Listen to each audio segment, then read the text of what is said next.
श्री विष्णु पुराण तृतीय अंश का 12वां अध्याय गृहस्थ संबंधी सदाचार का वर्णन।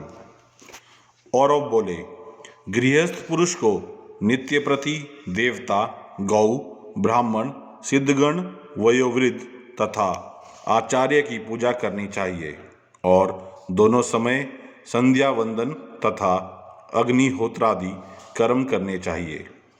गृहस्थ पुरुष सदा ही संयम पूर्वक रहकर बिना कहीं से कटे हुए 2 वस्त्र, उत्तम औषधियाँ और गारुड़, मरकत आदि विष नष्ट करने वाले रत्न धारण करे। वह केशों को स्वच्छ और चिकना रखे तथा सर्वदा सुगंध युक्त सुंदर वेश और मनोहर श्वेत पुष्प धारण करे। किसी का थोड़ा सा भी धन हरण ना करे और थोड़ा सा भी अप्रिय भाषण ना करे। जो मिथ्या हो ऐसा प्रिय वचन भी कभी ना बोले और ना कभी दूसरों के दोषों को ही कहे। हे पुरुष श्रेष्ठ, दूसरों की स्त्री अथवा दूसरों के साथ वैर करने में भी कभी रुचि ना करे। निंदित सवारी में कभी ना चढ़े और नदी तीर की छाया का कभी आश्रय ना ले। बुद्धिमान पुरुष लोक विधिवश, पतित, उन्मत्त और जिसके बहुत से शत्रु हों ऐसे परपीड़क पुरुषों के साथ तथा कुलटा के स्वामी, शूद्र, मिथ्यावादी, अति व्ययशील, निंदापरायण और दुष्ट पुरुषों के साथ कभी मित्रता ना करे और ना कभी मार्ग में अकेला चले। हे नरेश्वर, जल प्रवाह के वेग में सामने पड़कर स्नान ना करे, जलते हुए घर में प्रवेश ना करे और वृक्ष की चोटी पर ना चढ़े।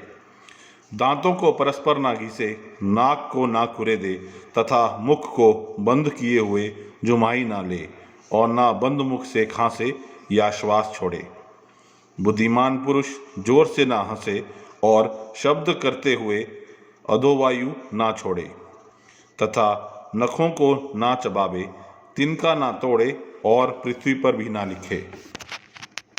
हे प्रभु, विचरण पुरुष मूछ दाढ़ी के बालों को ना चबावे, 2 ढेलों को परस्पर ना रगड़े और अपवित्र एवं निंदित नक्षत्रों को ना देखे। नगन पर स्त्री को और उदय अथवा अस्त होते हुए सूर्य को ना देखे तथा शव और शवगंध से घृणा ना करे, क्योंकि शवगंध सोम का अंश है। चौराहा, चैत्यवृक्ष, शमशान, उपवन और दृष्टा स्त्री की समीपता, इन सब का रात्रि के समय सर्वदा त्याग करे।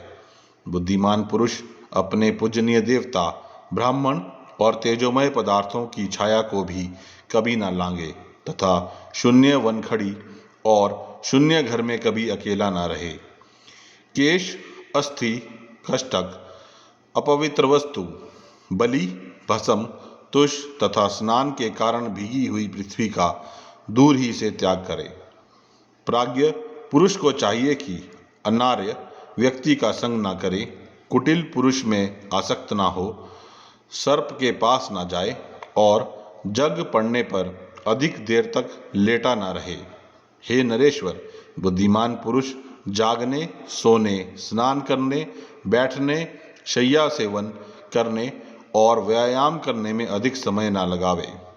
हे राजेंद्र, प्राज्ञ पुरुष दांत और सींग वाले पशुओं को, ओस को तथा सामने की वायु और धूप का सर्वदा परित्याग करे।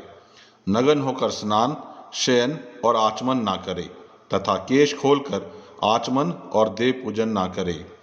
होम तथा देवार्चन आदि क्रियाओं में, आचमन में, पुण्यावाचन में और जप में एक वस्त्र धारण करके प्रवृत्त ना हो। संशयशील व्यक्तियों के साथ कभी ना रहे। सदाचारी पुरुषों का तो आधे क्षण का संग भी अति प्रशंसनीय होता है। बुद्धिमान पुरुष उत्तम अथवा अधम व्यक्तियों से विरोध ना करे।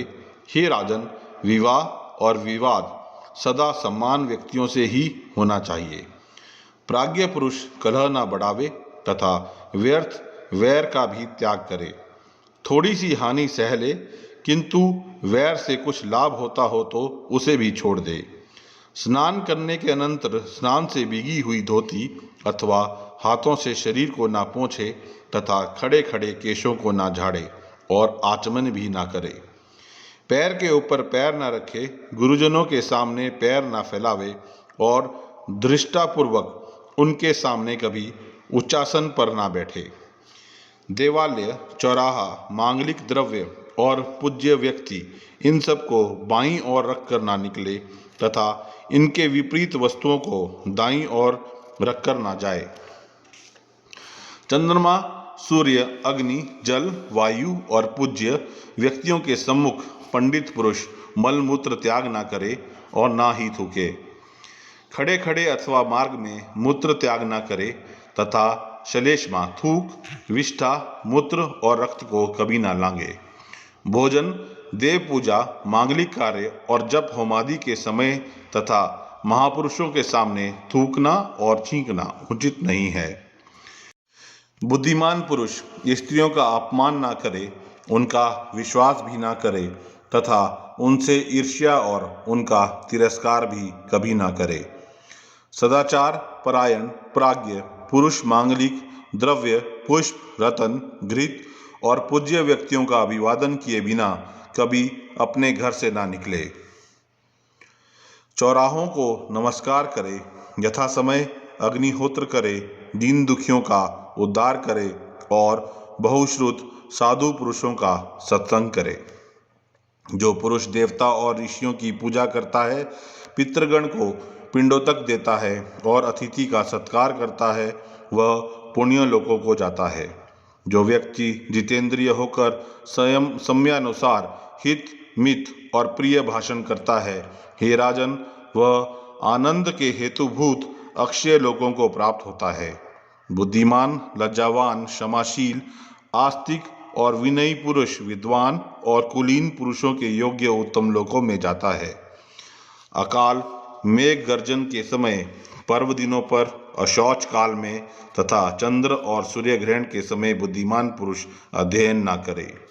जो व्यक्ति क्रोधित को शांत करता है, सबका बंधु है, मत्सर शून्य है, भयभीत को सांत्वना देने वाला है और साधु स्वभाव है, उसके लिए स्वर्ग तो बहुत थोड़ा फल है।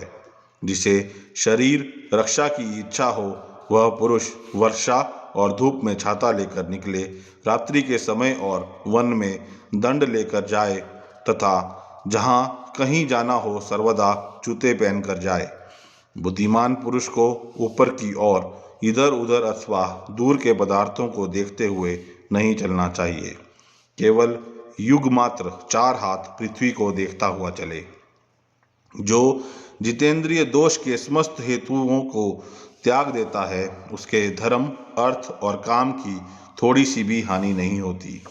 जो विद्या, विनय संपन्न, सदाचारी, प्राज्ञ पुरुष पापी के प्रति पापमय व्यवहार नहीं करता, कुटिल पुरुषों से प्रिय भाषण करता है तथा जिसका अंत कारण मैत्री से द्रवीभूत रहता है, मुक्ति उसकी मुट्ठी में रहती है। जो वीतराग महापुरुष कभी काम, क्रोध और लोभ के वशीभूत नहीं होते तथा सर्वदा सदाचार में स्थित रहते हैं, उनके प्रभाव से ही पृथ्वी टिकी हुई है। अतः प्राज्ञ पुरुष को वही सत्य कहना चाहिए जो दूसरों की प्रसन्नता का कारण हो। यदि किसी सत्य वाक्य के कहने से दूसरों को दुख होता, जाने तो मौन रहे। यदि प्रिय वाक्य को भी अहितकर समझे तो उसे ना कहे। उस अवस्था में तो हितकर वाक्य ही कहना अच्छा है, भले ही वह अत्यंत अप्रिय क्यों ना हो। जो कार्य इहलोक और परलोक में प्राणियों के हित का साधक हो,